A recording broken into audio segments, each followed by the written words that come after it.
एक जवान लड़के ने आंखों ही आंखों में अपनी मौसी की तरफ इशारा किया। उसकी मौसी ने उसका इशारा देखकर आंखों ही आंखों में उसे सिग्नल दिया कि अभी आ रही हूं। घर में शादी का माहौल था और काफी भीड़ थी, लेकिन घर में एक कमरा ऐसा था जिसमें गेहूं के कट्टे रखे हुए थे और उस कमरे में अंधेरा था। इस कमरे में वह अपनी मौसी को बुलाने लगा। मौसी भी कुछ देर बाद मौका पाकर उस कमरे में पहुंच गई और फिर उस लड़के ने गेहूं की बोरियों के पीछे अपनी मौसी के साथ संबंध बनाना शुरू कर दिया। वह लड़का अपनी पूरी ताकत लगाकर मौसी के साथ संबंध बना रहा था और मौसी भी उसका खुलकर साथ दे रही थी। उस कमरे में कोई नहीं था तो इन दोनों की आवाज कमरे में गूंजने लगी और यह आवाज उस लड़के के फुफेरे भाई ने सुन ली। वह तुरंत कमरे में आ गया। जब वह कमरे में आया तो अंधेरे की वजह से उसे कोई नहीं दिखा। फिर जब उसने गेहूं की बोरी के पीछे झांक कर देखा तो वह लड़का और उसकी मौसी निर्वस्त्र अवस्था में संबंध बना रहे थे। उन दोनों को आपत्तिजनक स्थिति में देखकर उसके फुफेरे भाई का भी संतुलन खराब होने लगा, लेकिन जैसे ही वह कुछ बोल पाता तब तक वह दोनों लोग निपट चुके थे और बाहर आने की तैयारी कर रहे थे।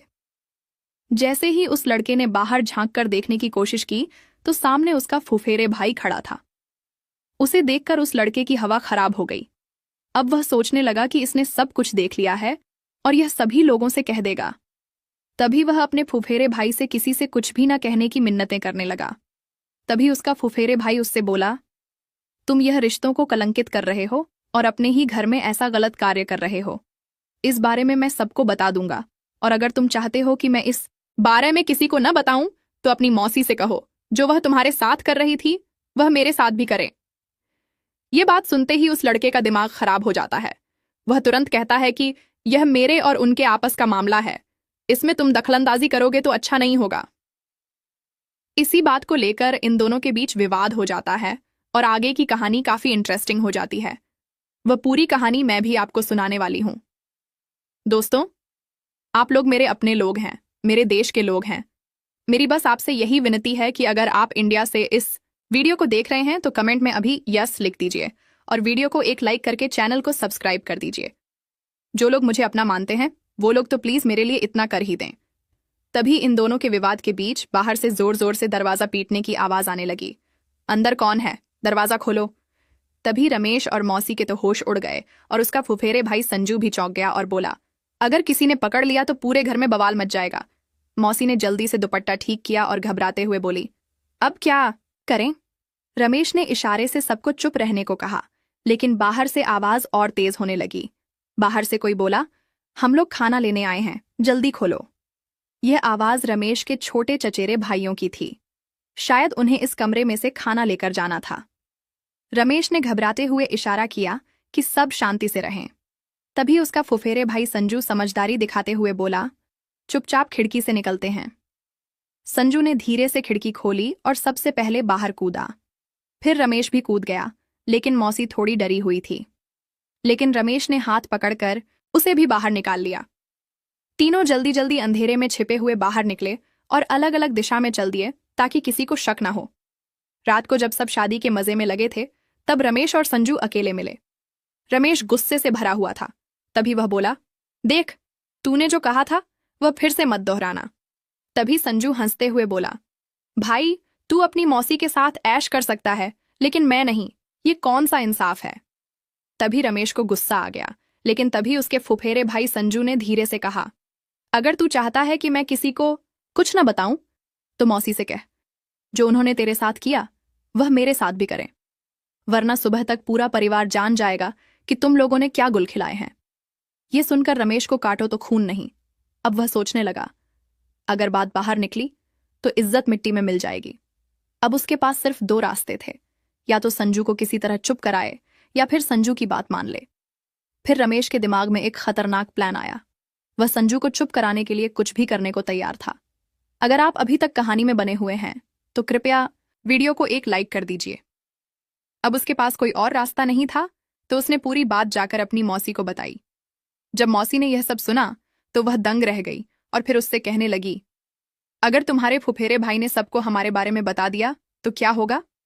ये बात सुनकर रमेश उनसे कहने लगा, क्या तुम भी संजू के साथ कुछ करना चाहती हो? ये सुनकर उसकी मौसी गुस्से में आ गई और कहने लगी, मैं हालात को देखते हुए बात कर रही हूं, ना कि जो तुम गंदी सोच रख रहे हो।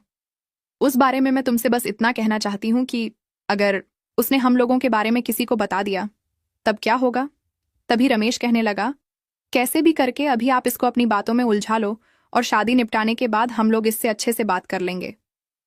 फिर मौसी वहां से चली गई। फिर कुछ देर बाद रमेश की मौसी संजू के पास आई और उससे घुल मिलकर बातें करने लगी। लेकिन संजू पहले से ही काफी खेला हुआ लड़का था और वह बातों ही बातों में मौसी को यहां वहां टच कर दे रहा था। लेकिन मौसी की मजबूरी थी तो वह कुछ नहीं कह रही थी और संजू बार बार उनसे अकेले में मिलने को कह रहा था। लेकिन मौसी लगातार मना कर रही थी और यह कह रही थी, अभी शादी है, बहुत सारे लोग हैं, मैं नहीं चाहती कि दोबारा से वही सब हो, इसीलिए 2-3 दिन रुक जाओ, उसके बाद तुम अपने मन की हसरत पूरी कर लेना। लेकिन संजू भी पुराना खिलाड़ी था तो उसे मौसी की बातों पर यकीन नहीं हो रहा था। वह सोच रहा था कि अगर मौसी अभी हाथ से निकल गई तो इसके बाद कभी उनके साथ कुछ करने को नहीं मिलेगा। इसीलिए वह मौसी की ताक में लगा हुआ था। लेकिन मौसी कोई न कोई बहाना बनाकर उसे टाल रही थी। मौसी भी देखने में किसी से कम नहीं थी, बहुत ही सुंदर, गोरी चिट्टी और आकर्षक थी। इसलिए उसके फुफेरे भाई का दिमाग उनसे हट ही नहीं रहा था और उसने इन दोनों को आपत्तिजनक स्थिति में देख ही लिया था। तब से उसके मन में बस वही दृश्य घूम रहा था। धीरे धीरे करके मौसी ने 3-4 दिनों तक उसे टालने का काम किया और तब तक शादी निपट चुकी थी और घर के सभी मेहमान चले गए थे। तब मौसी भी अपने घर जाने की तैयारी कर रही थी। तभी रमेश का फुफेरे भाई उनके पास आ गया और कहने लगा, अगर मेरा काम नहीं हुआ तो ये समझ लेना कि तुम दोनों का भांडा सबके सामने फोड़ दूंगा। अब यह सुनकर मौसी को डर लगने लगा और वह तुरंत रमेश के पास पहुंची और उससे कहने लगी, इस लड़के को मैं कई दिन से समझा रही हूं और तुम्हारे कहने के मुताबिक मैंने 4-5 दिन से टाला भी लिया, लेकिन यह अपनी जिद पकड़कर बैठा है और मान ही नहीं रहा है। तभी रमेश उससे कहने लगा, आप चिंता मत करें, मैं अपनी तरह से अब इस मामले को हैंडल करूंगा। फिर रमेश अपने फुफेरे भाई के पास पहुंचा और उससे कहने लगा, भाई तू मेरा अपना है, फिर तू इस तरह की बातें मुझसे क्यों कर रहा है। तो उसका फुफेरे भाई कहने लगा, अरे वह तेरी मौसी है यार, तूने उनके साथ इतना गलत कार्य किया और जब मैं कह रहा हूं तो तू मना कर रहा है। जो तू कर सकता है वह मैं क्यों नहीं कर सकता। तभी वह बोला, भाई अगर तू चाहे तो मैं इस बारे में तुझे एक एक बात बता सकता हूं कि इस पूरे मैटर की शुरुआत कहां से हुई थी। उसका फुफेरे भाई भी थोड़ी सी लगाए हुए था। फिर वह बोला, चल बता, आखिर शुरुआत कहां से हुई थी। तब रमेश ने अपनी कहानी बतानी शुरू की और वह बोला, मैं 2 साल पहले अपनी मौसी के घर पर गया था और मैंने रात में दारू पी रखी थी। मेरे मौसा जी जिस बिस्तर पर सोते थे मैं वहां पर सो गया था और मुझे नहीं पता था कि कब कभी मेरी मौसी भी शराब पी लेती है। और उस दिन मौसी ने भी शराब पी रखी थी। उस दिन शराब के नशे में वह मुझे मौसा समझकर मेरे पास आकर लेट गई थी। हम दोनों ही नशे में थे और गलती से मौसी ने मुझे मौसा समझ लिया और मेरे साथ छेड़खानी करने लगी। मैं नशे में होने के कारण खुद पर कंट्रोल नहीं कर पाया और मौसी का साथ देने लगा। फिर कुछ देर बाद हम दोनों निर्वस्त्र हो गए और मैं मौसी के साथ संबंध बनाने लगा। संबंध बनाते वक्त जब मैं कुछ बोला तब मौसी एकदम चौंक गई और अपना फोन उठाकर जैसे ही फ्लैशलाइट जलाकर देखा तो मौसा की जगह मैं था। तो वह कहने लगी, ये तूने मेरे साथ क्या कर दिया। मैं नशे में था और मौसी भी नशे में थी। मैंने कहा, अब मौसी जो हो गया है उसे हो जाने दो। दोनों लोग शराब के नशे में थे, इस वजह से मौसी भी मेरी बात मान गई और फिर हम दोनों के बीच संबंध बन गए। और फिर जब एक बार ऐसा हुआ तो हम दोनों की झिझक खुल गई और फिर जब भी मौका मिलता तो हम दोनों लोग संबंध बना लिया करते थे। यह सुनकर उसका फुफेरे भाई जोर जोर से हंसने लगा और कहने लगा, अब तो यह बात एक एक आदमी को बताऊंगा। तभी रमेश कहने लगा, भाई मैंने तुझे भरोसे पर यह बात बताई है और तू मेरे साथ ऐसी हरकत कर रहा है। तो वह कहने लगा, तेरी मौसी इतनी खूबसूरत है, उन्हें देखकर तो कोई भी उन पर फिसल जाए, तो मैं कैसे छोड़ दूं। रमेश काफी देर अपने फुफेरे भाई को समझाता रहा लेकिन उसकी समझ में नहीं आई। उसके हाव भाव देखकर रमेश समझ चुका था कि यह नहीं मानेगा। इसलिए उसने अपने फुफेरे भाई से कहा, चल मैं कल तेरे बारे में मौसी से बात करता हूं और कल दोपहर में मैं जहां कहूं तू वहां आ जाना और जो भी तेरा मन करे वह मौसी के साथ में कर लेना। इतनी बात सुनकर रमेश का फुफेरे भाई बहुत खुश हुआ और कहने लगा, बस मैं यही चाहता हूं और अगर कल दोपहर के बाद तुम लोगों ने कोई भी नाटक किया तो मैं शाम तक सारी बातें सभी लोगों को बता दूंगा। फिर रमेश वहां से चुपचाप चला आया और अपने घर पर आकर लेट गया और रात भर अपने दिमाग में यही सोचता रहा कि आखिर अब क्या किया जाए। फिर अगले दिन उसने सुबह संजू से कहा, दोपहर 1 बजे तुम मेरी बताई जगह पर आ जाना, क्योंकि घर पर जो तुम चाहते हो वह हो पाना संभव नहीं है। इसलिए मैंने मौसी को 1 बजे हाईवे के पास एक जंगल में बुलाया है। वह वहां पर आ रही है और आज जो तुम चाहो वह मेरी मौसी के साथ में मेरे ही सामने कर लेना। मैं तुम्हें नहीं रोकूंगा और न ही मौसी तुम्हें मना करेगी। इतनी बात सुनकर उसका फुफेरे भाई खुश हो गया। यहां तक कहानी पसंद आई तो प्लीज एक लाइक कर दीजिए। उसकी बताई लोकेशन पर पहुंच गया। जब वह वहां पहुंचा तो रमेश और उसकी मौसी बैठे हुए थे। तभी संजू जल्दी से मौसी के पास पहुंचा और बोला, जल्दी करो, मुझे कंट्रोल नहीं हो रहा है। जैसे ही संजू मौसी के करीब पहुंचा, तुरंत रमेश ने अपनी जेब से एक धारदार हथियार निकाला और संजू पर प्रहार करने शुरू कर दिए। उसने तब तक प्रहार किया जब तक संजू के प्राण नहीं निकल गए। फिर उसने वहीं जंगल में एक पेड़ के नीचे गड्ढा खोदकर संजू की लाश को दफना दिया। फिर उसकी मौसी और रमेश दोनों लोग घर आ गए। उसके बाद शाम तक संजू कहीं दिखाई नहीं दिया तो घर वालों को थोड़ी टेंशन होने लगी। जब उन्होंने संजू का फोन मिलाया तो उसका फोन स्विच ऑफ आ रहा था, लेकिन किसी को यह नहीं पता था कि वह कहाँ गया है। रात के लगभग 12 बजने को आ गए थे, लेकिन संजू का कहीं आता पता नहीं था। संजू की मां को उसकी बहुत टेंशन होने लगी, तो उन्होंने पुलिस को सूचना दी। पुलिस ने आकर बारी बारी से सबसे पूछा, लेकिन संजू के बारे में किसी को कुछ भी नहीं पता था। फिर जब रमेश और उसकी मौसी से इस बारे में पूछा गया तो उन्होंने भी साफ मना कर दिया। अब संजू की किसी भी प्रकार से कोई जानकारी नहीं मिल पा रही थी। पुलिस ने संजू की कॉल डिटेल निकाली, लेकिन उसमें भी उन्हें कोई नंबर नहीं मिला जिससे कि उन्हें कोई सुराग मिल सके, क्योंकि रमेश और उसके फुफेरे भाई संजू की जो भी बातें हुई थीं वह आमने सामने हुई थीं।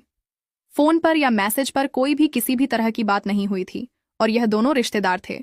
तो इसीलिए पुलिस को इस बात का अंदाजा भी नहीं था कि उस लड़के के साथ किसी ने कुछ ऐसा कर दिया होगा। धीरे धीरे इस केस को काफी समय गुजर गया और संजू की मां हर रोज थाने जाकर पुलिस वालों से पूछा करती थी कि मेरे बेटे की जानकारी मिली या नहीं, लेकिन किसी भी प्रकार का कोई सबूत नहीं मिल पा रहा था। और इधर रमेश और उसकी मौसी अपने कार्यक्रम में लगे हुए थे। उन दोनों को तो जैसे खुली आजादी मिल गई थी। लेकिन कहते ना, बुरे काम का बुरा अंजाम ही होता है। एक दिन रमेश अपनी मौसी के घर पर पूर्ण नग्न अवस्था में उनके साथ संबंध स्थापित कर रहा था।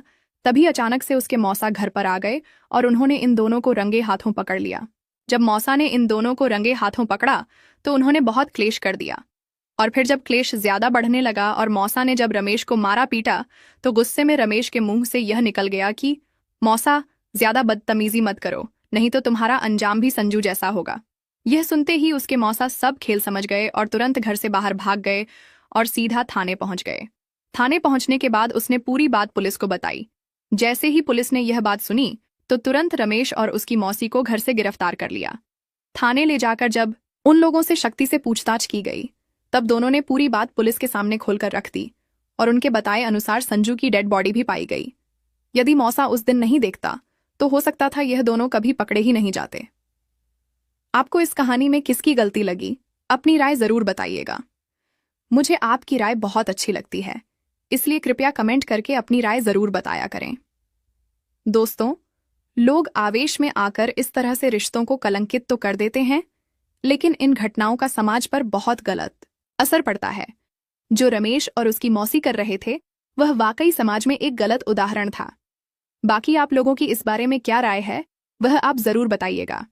दोस्तों, इस कहानी को सुनाने का उद्देश्य किसी के दिल को ठेस पहुंचाना नहीं है, किसी की भावनाओं को ठेस पहुंचाना नहीं है, किसी भी प्रकार की अनैतिकता या अश्लीलता को बढ़ावा देना नहीं है और न ही किसी भी प्रकार के नशे को बढ़ावा देना है। इस कहानी का उद्देश्य समाज में हो रहे इस प्रकार के मुद्दों के प्रति जागरूकता लाना है। हम इस कहानी के माध्यम से शैक्षिक संदेश देना चाहते हैं कि समाज में रह रहे लोग इस प्रकार के मुद्दों के प्रति जागरूक हो और ऐसी घटनाओं के प्रति अपनी सोच विकसित कर सकें और इस तरह की घटना से अपने अपने घरों में सावधान रहें, सतर्क रहें और सुरक्षित रहें। मिलते हैं आपसे किसी और कहानी में, तब तक के लिए नमस्कार। जय हिंद, जय भारत।